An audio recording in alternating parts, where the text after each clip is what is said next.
primary project namin is yung feeding program, then ito yung livelihood for the parents na rin in the future. Farming, tinuturuan din namin yung mga bata magtanim, sila na rin nagdidilig at nagwawalis dito, maintenance.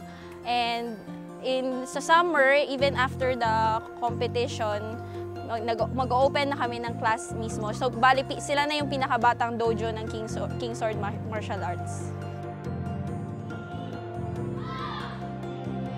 Or talaga, sa mga bata siya, parang yung karate, naging way namin siya in encouraging them to sila mismo na mag-aim sila na maging stronger sila, then they should have a healthy lifestyle, kain ng marami, kain ng masustansya. Dati kasi, matamlay yung mga bata, yung ganun. Pero nung dumating sila, yung Unilag dito, dagdag feeding, talagang lilikot na, parang hyper masyado. Tapos yung mga parents nagustuhan din nila kasi may mga libreng gamot din, vitamins, ganun. Thankful kami talaga na nandito sila kasi hindi naman lahat ng panahon na kahit yung mga barangay namin, hindi kami matingnan dito kasi yung matingnan niya yung iba lang.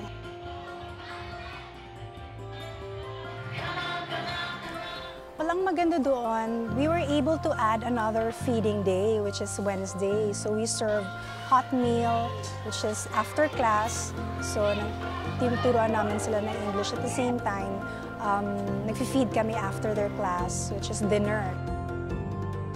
They also have the urban organic gardening.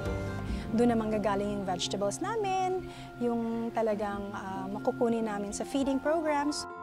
Talagang gusto namin ipagpatuloy kung ano man ang sinimulan ng project ni Julia and her team. The urban organic gardening would really benefit the community and even the kids. Kasi doon na namin kukunin yung mga vegetables na magagamit namin sa pagluluto. So with this, we also have the support of the community, the mothers and even the youth. They come here to help us, yung pagdilig ng halaman every day and even to take care of the plants of the garden. So hindi lang yung ministry makabenefit, but the entire community as well. So happy that Unilab Foundation really supported our ministry, and with the help of Julian and her team, we were able to achieve something sa life ng mga bata, mothers, and even the youth sa community na ito.